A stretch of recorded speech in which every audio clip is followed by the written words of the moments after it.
Bonjour à tous, je suis ravie de vous retrouver aujourd'hui pour vous parler de mes dernières lectures. J'ai 3 livres à vous présenter et je vais commencer par celui qui m'a vraiment rendue, je vais pas dire furieuse parce que le mot est un peu trop fort, mais j'étais pas contente, voilà.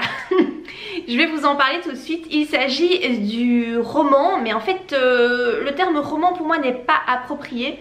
C'est plutôt une nouvelle, et encore, même pas, qui s'appelle Comptez les couleurs de Agnès Leydig. Alors, Agnès Leydig, c'est une autrice que j'adore, elle fait partie de mes autrices préférées. Je suis très admirative de sa plume, de sa façon de transmettre les émotions, des histoires qu'elle raconte qui sont criantes d'authenticité, de vérité, etc. Vraiment, j'adore cette autrice, je l'admire beaucoup parce que j'aimerais vraiment avoir son talent. Mais là, en fait, j'en veux pas à l'autrice, j'en veux à la maison d'édition. Donc la maison d'édition, c'est Flammarion. Si vous voulez, ce roman, donc parce qu'il est vendu en tant que roman, donc Comptez les couleurs, fait 49 pages et est vendu au prix de 6,99 €. Je trouve ça hyper choquant et hyper irrespectueux en fait envers les lecteurs. Comment c'est possible de vendre un texte parce qu'en fait si tu veux t'as pas de fin, si tu veux ce truc c'est une préquelle, c'est même pas une préquelle, ça porte un nom mais je ne sais plus si je retrouve le nom, je vous le noterai ici. Ça porte un nom bien particulier. C'est en fait un texte qui sert à appâter le lecteur pour donner envie d'acheter le roman de l'autrice qui sortira, qui est sorti quelques mois après la parution de cette petite nouvelle. Donc en fait si vous voulez vous suivez les deux héros qu'on va suivre dans le roman de l'autrice qui est paru donc en 2020. On les retrouve dans cette nouvelle et t'as pas de fin quoi parce que ça sert juste en fait à te donner envie d'aller acheter le roman qui va paraître. Et ça c'est vendu 6,99 €, donc enfin je sais pas, 7 € pour 50 pages, je trouve que c'est vraiment du foutage de gueule. Mais en fait moi quand je me suis procuré ce texte là, j'avais pas capté que c'était si court. J'ai vu Agnès Leydig, j'ai vu, enfin voilà, je pensais que c'était un roman quoi, un roman classique. Et puis tu sais je l'ai sur ma liseuse et je vois en fait que c'est court. Donc je me dis il y a un problème, qu'est-ce qui se passe, c'est normal, c'est pas normal. Donc c'est pour ça que j'ai essayé de faire un peu des recherches et que j'ai découvert en fait que ce subterfuge de la maison d'édition était vraiment, je trouve, très ça va pas quoi, c'est du gros foutage de gueule. Franchement la Flammarion, je suis pas contente contre eux parce que je trouve vraiment que c'est pas bien ce qu'ils ont fait. Alors en plus le roman après, donc qui est paru en 2020 de Agnès Leydig, il fait un peu moins de 400 pages il me semble en format papier. Celui-là est vendu 14 €. Donc si tu veux ça te fait un roman de 450 pages, même pas, à 21 € en numérique. Je parle du numérique. Je trouve ça extrêmement cher pour un roman en numérique. Comment c'est possible de vendre à ce prix-là alors qu'en fait t'as pas la version papier quoi. Je trouve déjà qu'un roman en numérique quand il est vendu plus de 10 €, je trouve que c'est un peu du vol. Voilà, ça c'est mon avis personnel. Parce que en fait, ben oui, tu as le texte de l'auteur, c'est sûr que le travail qu'il a fourni est le même que ce soit publié en papier qu'en numérique, mais je veux dire en numérique c'est du vent, tu le lis, tu l'as sur ta liseuse et puis en fait tu n'as rien, c'est du vent quoi. Et donc je trouve que payer 21 € pour du vent, bah ça fait cher quand même hein. Voilà, donc je voulais quand même vous mettre en garde si vous aimez bien Agnès Leydig et que vous décidez de lire ce roman là, Changer les couleurs. Sachez que le truc en fait vaut pas du tout son prix. Alors je comprends la marche, comment dire, le concept marketing de Flammarion. L'idée est pas mauvaise en soi. Donc tu vois l'idée de fait d'appâter le lecteur en publiant comme ça une petite préquelle pour donner envie de découvrir le roman qui va suivre. L'idée est très bonne, mais il fallait l'offrir. Moi je comprends pas comment tu fais payer ça 7 € en fait. C'est juste du vol quoi, c'est malhonnête. Je trouve que c'est vraiment malhonnête à crever. Et voilà, s'il l'avait offert, tu vois, offrir ce petit texte là et dire à la fin, voilà, découvrez les aventures de Élise et Édouard dans le roman qui paraîtra en 2020 à telle date, s'ils avaient déjà la date à ce moment là. Oui, ben oui, alors oui c'est clair que ça donne envie. Donc t'es quasiment sûr que les gens qui vont lire gratuitement cette petite préquelle vont acheter le roman qui suit. Mais là tu fais payer le truc 7 euros. Non, vraiment là je suis pas du tout d'accord. Je trouve que c'est vraiment du vol. Et en plus après le roman en numérique qui coûte 14 euros, il coûte quasiment aussi cher que la version papier. Ça c'est aussi un truc que moi je comprends pas et je cautionne pas du tout. C'est les maisons d'édition qui font payer un livre en numérique quasi aussi cher que la version papier. Mais comment tu justifies en fait ce prix? Parce que la version papier, ok, je suis d'accord, un livre qui coûte 20 euros en version papier, oui, parce que ben, t'as tout ce qui est travail d'impression, quoi. Voilà, tu payes la matière première, tu payes le livre. Mais en numérique, tu payes rien. Un livre numérique, ça ne coûte rien à une maison d'édition. Ça coûte que dalle, en fait, hein, parce que ben, ton travail de correction, tu le fais, c'est le même que sur ta version papier. Donc en fait, en numérique, tu payes rien. Donc le livre là qui est vendu 14 euros, l'autrice, je sais pas combien de pourcentage elle gagne, on va dire qu'elle gagne 12% du livre sans TVA. Elle se fait quand même 1,50 € facile sur le bouquin, quoi. Mais bon, je pense qu'il faut pas en vouloir à l'autrice Agnès Leydig, parce que j'ai vu dans des commentaires sur Amazon, parce que j'étais tellement sidérée que j'étais voir un peu ce que les gens disaient, parce que je me dis, il y a que moi qui suis choquée ou bien comment ça se passe? En fait non, il y a plein de gens qui ont mis qu'une seule étoile à ce texte là parce qu'ils sont pas contents, ce que je peux tout à fait concevoir. Et en fait il y a même des gens qui disaient qu'ils étaient fâchés contre Agnès Leydig et qu'ils n'iraient plus ses romans. Mais je crois qu'il ne faut pas en vouloir à l'autrice, parce que je pense que c'est la maison d'édition qui a pris cette décision là. Je ne suis même pas sûre que l'autrice ait eu voix au chapitre. Alors je sais pas comment ça se passe pour les grands auteurs, parce que moi je suis pas une grande autrice, voilà, je suis pas dans des grosses maisons d'édition, quoique BMR c'est quand même Hachette, donc c'est quand même une maison d'édition qui a son importance, mais c'est pas Flammarion, ça a plus d'importance, c'est une plus grosse structure encore. Je sais pas si les auteurs ont plus leur mot à dire, mais honnêtement je suis pas sûre. Parce qu'en général, quand tu cèdes tes droits quand tu signes ton contrat d'édition, ben tu cèdes, tu n'as plus en fait, c'est pas toi qui décides du prix du roman, ni de tout ce qui est promotion, etc. C'est la maison d'édition qui prend toutes les décisions. Et donc là, si ça tombe, en fait l'autrice n'était pas forcément d'accord avec cette procédure, mais elle a juste pas eu le choix parce que c'est pas à l'auteur de décider du prix du roman, etc. Donc je pense pas qu'il faut en vouloir à l'autrice, moi je n'en veux pas du tout à Agnès Leydig. Mais par contre à la maison d'édition, oui je trouve ça assez scandaleux. Je sais pas, dites-moi ce que vous en pensez, est-ce que vous trouvez ça aussi scandaleux que moi? Ou alors c'est moi qui me fais qui me fait ma petite révolution toute seule dans mon coin.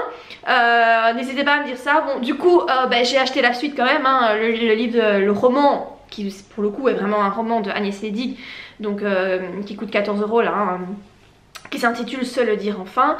Parce que je suis sûre que ça va être super. Enfin voilà, j'ai commencé à lire les premières pages et déjà l'histoire, le début, ça se passe à Brocéliande. Et alors Brocéliande, si tu veux, c'est comment exprimer ça avec des mots justes? Brocéliande, c'est mon lieu, c'est le lieu de mon âme en fait. Je sais pas comment le dire autrement. Je sais que j'ai vécu une vie antérieure là-bas, je sais que cette vie antérieure a eu beaucoup d'importance. Brocéliande, j'y suis déjà allée 2 fois, c'est là-bas que mon ex-mari m'a fait sa demande en mariage. Bon, j'ai divorcé depuis, mais c'est pas grave, ça reste quand même, ça reste quand même un beau souvenir. Il m'a fait sa demande en mariage au Val sans retour, hein.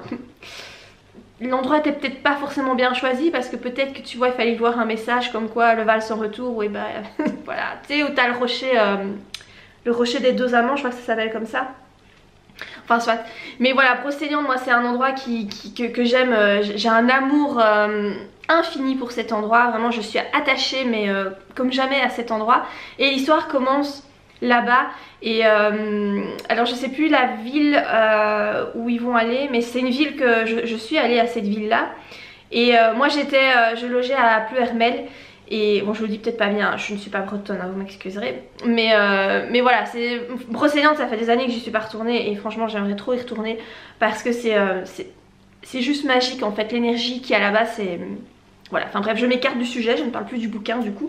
Mais voilà, pour ce roman là, Se le dire enfin, je vais pas vous en dire plus parce que je n'ai lu que les premières pages, donc je ne sais pas. Mais voilà, je voulais quand même commencer par soulever cette petite révolte que j'avais en moi avec ce roman qui fait 49 pages et qui coûte 7 €. Sinon, avant de lire ce petit roman, j'ai terminé le roman de L'étrange cas du Dr Jekyll et de Mr Hyde. Donc c'était un classique, je ne sais même plus quel est le nom de l'auteur, mais c'est pas grave, je vous mettrai la couverture, donc vous le verrez de toute façon. Alors donc c'est un classique de la littérature anglaise, enfin non, même écossaise, parce qu'il me semble avoir lu que l'auteur était écossais. Alors ça se lit hyper vite, hein. Moi je l'ai lu quand même très très vite, il y a genre 170 pages, un truc comme ça. Sur Kindle ça coûte 1 euro, donc ça va, tu vois, c'est pas cher quoi, pour un classique c'est vraiment pas cher. Je voulais vraiment découvrir l'histoire parce que tout le monde connaît, tout le monde sait de quoi ça parle, hein. Tout le monde sait qui est Dr Jekyll, Mr Hyde en général, voilà, on sait qui c'est parce que ce concept là a déjà été repris dans plein de films, des séries et compagnie. Et moi je voulais vraiment lire le roman qui a été écrit à la base pour savoir vraiment à la base de quoi ça parle quoi. Et je vous avoue qu'en fait j'ai plutôt apprécié. Alors évidemment ça a été écrit dans les années 1800, donc le style littéraire c'est lourd quoi, hein. C'est pas fluide. C'est pas fluide. Il y a des phrases qui sont pas forcément toujours très faciles à comprendre, mais c'est parce que je suis pas habituée à lire du classique. J'aime pas en fait, j'aime pas du tout. J'en lirai pas tout le temps, voilà. Là c'était un petit comme ça qui a pas pris trop longtemps. L'histoire est chouette, l'histoire est quand même chouette, le concept est sympa. Donc voilà, ça, je l'ai lu quand même assez rapidement, c'était pas trop peu long à lire. J'ai plutôt apprécié. J'aime bien en fait, surtout à la fin, où tu comprends pourquoi Dr Jekyll en est venu à se créer comme ça, Mr Hyde, à prendre ces potions qui fait que Mr Hyde soit la plus laide partie de lui-même. Et en fait tu comprends qu'il devient un petit peu accro à ça et que à force de tout le temps faire sortir ce côté mauvais, son âme qui à la base est bonne, Dr Jekyll c'est le bon côté de la personne, et bien s'efface tout doucement au profit de Mr Hyde parce qu'il se laisse aller à ses bas instincts. Et j'aime bien la morale parce que ça te montre juste que tu dois t'accepter tel que tu es avec tes bons côtés mais aussi tes mauvais côtés, ce qu'il y a de laid en toi, parce qu'il y a du lait en chacun de nous. Et celui qui prétend qu'en fait non, il n'y a que de la lumière en lui, c'est pas vrai, hein. C'est pas vrai. On a tous des mauvaises pensées, on fait tous des actions pas géniales à un moment donné de nos vies. Ça fait de nous des êtres humains et je pense qu'il faut accepter ces deux côtés de nous-mêmes en fait. Et là dans le roman ça te montre juste que vu que comme il lutte contre ses bas instincts, il essaye de les faire sortir de lui-même, mais en fait ça finit toujours par le rattraper parce que ce que tu es finit toujours par, ta nature profonde finit toujours par ressortir à un moment donné, et que voilà, ça sert à rien enfin il faut pas il faut s'accepter quoi, enfin voilà, tout simplement il faut s'accepter dans sa lumière et dans sa noirceur. Du coup si c'était accepté vraiment tel qu'il était, eh bien peut-être que ce côté là sombre, Mr Hyde ne serait pas sorti parce que il aurait eu sa place dans l'âme, dans le corps Dr Jekyll. Enfin voilà, je suis pas sûre que ma pensée est très claire, mais j'ai trouvé ça sympa en fait, la façon dont c'est exprimé, tout ce qu'il y a derrière qui n'est pas forcément expliqué mais ce que tu comprends. J'ai bien aimé, surtout qu'en fait ça a été écrit dans les années 1800, donc je pense qu'à l'époque il y avait beaucoup de tabous, beaucoup de choses qui ne se faisaient pas, qui ne se disaient pas. Et donc je pense que ça a dû faire sa petite révolution, ce roman là à l'époque. Voilà, je vous avoue que j'ai pas fait des recherches historiques plus que ça, hein. Voilà, j'ai juste lu le roman, mais ça a quand même dû faire son petit bonhomme de réflexion chez les gens. Et voilà, franchement c'était une très très bonne surprise. Si vous n'êtes pas trop classique, la littérature classique, ben celui-là peut-être qu'il pourrait quand même vous plaire parce qu'il est pas trop pénible à lire. Voilà, c'est pas du Zola, hein, c'est pas du Balzac, c'est pas, tu sais, le livre qui te fait 700 pages où t'en peux plus, après avoir lu 2 chapitres, t'es déjà en train de crever à moitié tellement, tellement c'est trop pompeux. Non, ça va, je trouve, ça va. J'ai finalement terminé ce livre-ci que j'ai lu en 2 jours, oui, je l'ai lu très vite. Donc c'est, moi j'adore le titre, hein. Allez franchement, est-ce que ça en jette pas? Tu tapes ça sur la table chez toi et puis t'invites des gens. Je trouve que c'est génial parce que tu vois, si tu regardes pas correctement, qu'est-ce que tu lis? Ben, tu lis Kama Sutra quoi. Mais en fait non, c'est Karma Sutra. En fait c'est vraiment un titre de bouquin, on va dire un titre putaclic. Alors je sais pas si ça se dit pour le titre d'un livre, mais tu vois l'idée quoi. C'est genre le livre, tu vois, tu le vois dans un rayon, tu vas le prendre en main parce que tu vas te dire hein. C'est quoi ce titre? Ça attire vraiment le regard. Je trouve que l'idée de l'auteur est très bonne. Franchement, je trouve qu'elle est très bonne. Alors, ce roman, en fait, je l'ai reçu gratuitement par le site Babelio. Donc ils font des masses critiques tous les X temps, je sais pas, 2-3 mois, je sais pas exactement, où en fait tu peux postuler pour gagner un livre. Donc tu as toute une série de livres qui sont dispo, tu coches les livres qui t'intéressent, tu envoies ta demande et eh bien tu as la chance d'être sélectionné ou pas. Si tu es sélectionné, on t'envoie le livre pour lequel tu as postulé, enfin un des livres pour lequel tu as postulé, et tu as 30 jours à partir du moment où tu le reçois pour faire ta chronique sur le site de Babelio. Moi c'est un truc que je fais depuis des années. J'ai déjà reçu plein de livres de Babelio. J'aime beaucoup le concept en fait, et à chaque fois je fais une chronique et tout, et à chaque fois ils m'en renvoient, donc c'est que mes chroniques leur conviennent, hein, je pense. Et donc cette fois-ci j'avais postulé pour plusieurs bouquins, dont celui-ci, et c'est celui-ci que j'ai eu la chance de recevoir. Donc il s'agit d'un livre de développement personnel, ce n'est pas un roman. L'auteur c'est tout simplement Steve, il n'a pas, je sais pas, il n'a pas ce nom de famille, c'est juste Steve.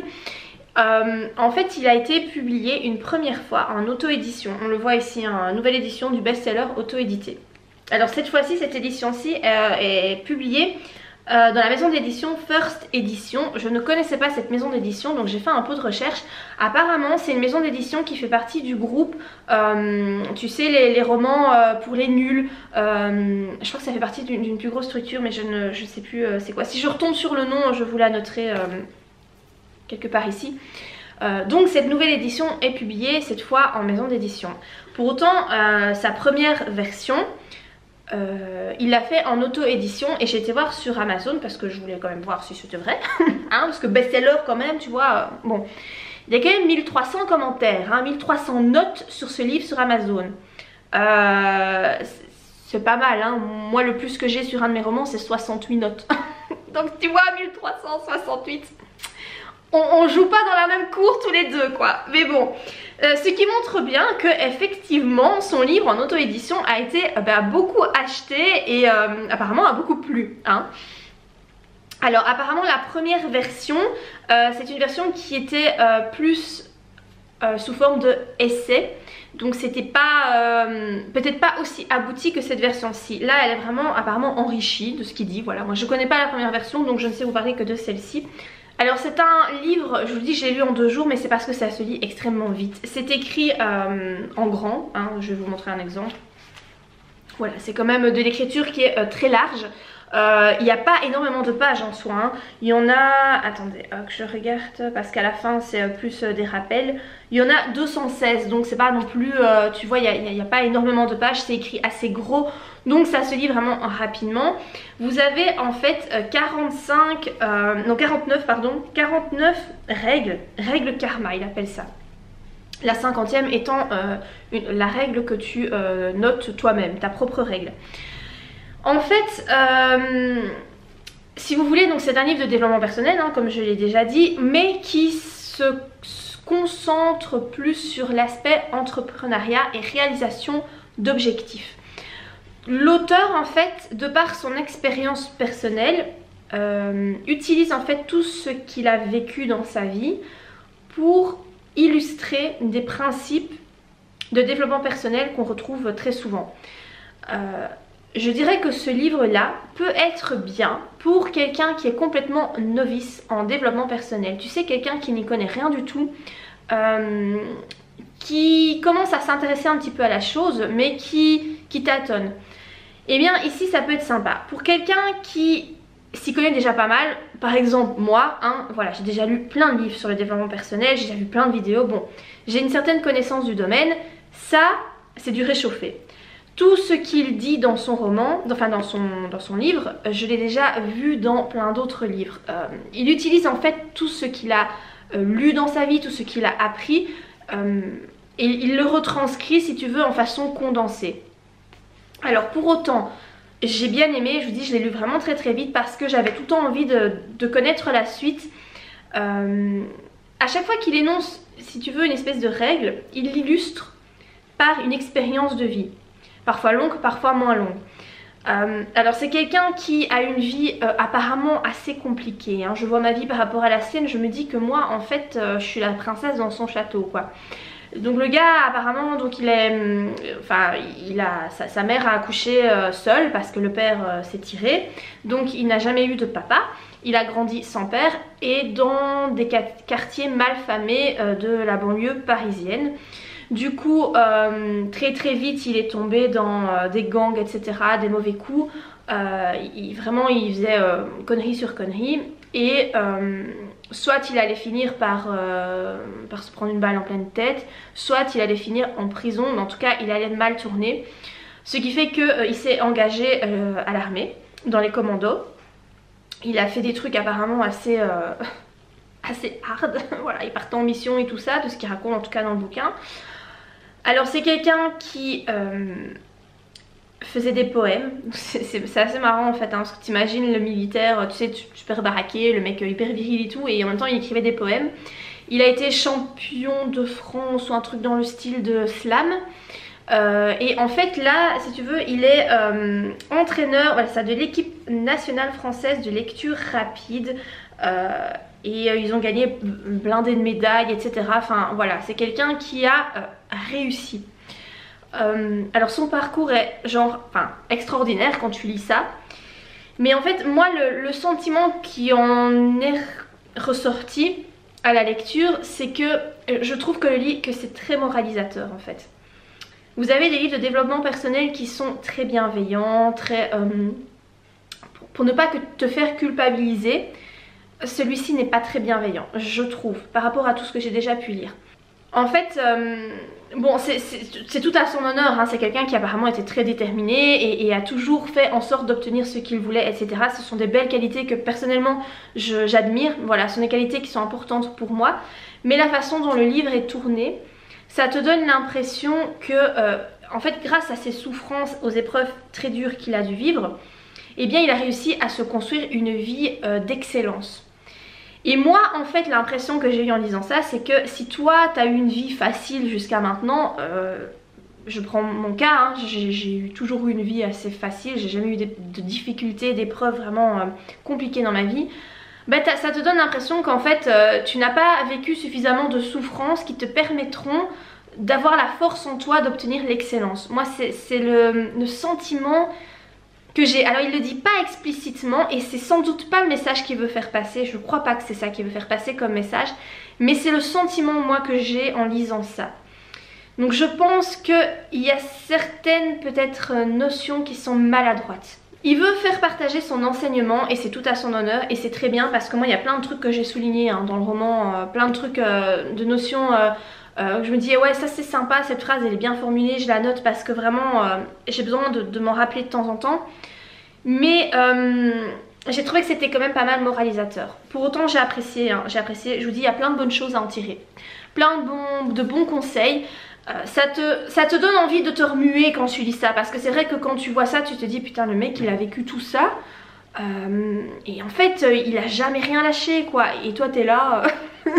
T'as une vie très simple, très facile et t'en fous pas une quoi, tu restes dans ton canapé et donc t'as un espèce de sentiment un peu pourri hein, qui en ressort parce que tu te dis que t'es quand même une grosse moule quoi. Donc moi j'aime pas trop quand t'as cette impression là quand tu lis un roman parce que moi je suis quelqu'un qui est très bienveillant et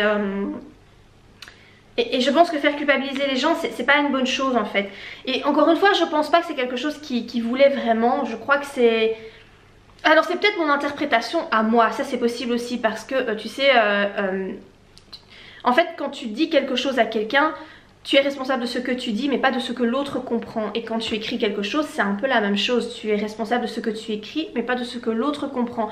Peut-être que moi je prends ça comme sur un ton moralisateur parce que au fond de moi je me rends compte que je ne fais pas assez pour atteindre mes objectifs. Du coup je m'en veux et du coup je prends ça comme voilà, un énième jugement sur mon comportement. C'est possible aussi hein, c'est... Voilà, je ne dis pas que ce que je ressens par rapport à cette lecture est la vérité. Enfin, est-ce qu'il a vraiment voulu transmettre. Donc voilà, je pense que je vais pas en parler plus longtemps, sinon la vidéo va durer 1 heure je crois. Mais je pense que je vais reprendre peut-être certaines des notions qu'il aborde pour en faire des vidéos plus axées développement personnel, où je vous donne un petit peu mon avis, où je vous parle un petit peu de tout ça. En particulier le karma, forcément, ici on parle vraiment beaucoup du karma. Qui est une notion peut-être floue pour certains ou peut-être pas très bien comprise pour certaines personnes, et je pense que je vais faire une vidéo là-dessus parce que voilà, parce que j'ai envie en fait, hein, tout simplement. Tu sais, la fille elle essaie de se justifier pourquoi elle va faire une vidéo. Bah non, j'ai envie, voilà, donc je pense que je vais faire une vidéo là-dessus.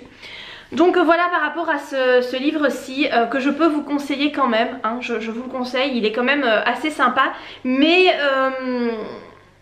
voilà, moi je trouve qu'il est un peu moralisateur. Si jamais vous l'avez lu, n'hésitez pas à me dire si vous avez le même sentiment que moi, ou si vraiment c'est quelque chose de personnel en fonction, enfin par rapport à mon vécu et à ce que je ressens pour le moment. N'hésitez pas à me dire ça en commentaire.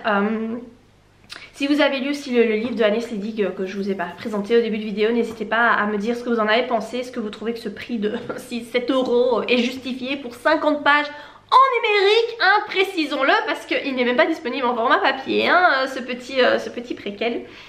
Voilà, je crois que je vais vous laisser ici. J'espère que la vidéo vous a plu. Si c'est le cas, n'hésitez pas à la liker. Et moi, je vous dis à très bientôt pour de prochaines vidéos. Bye!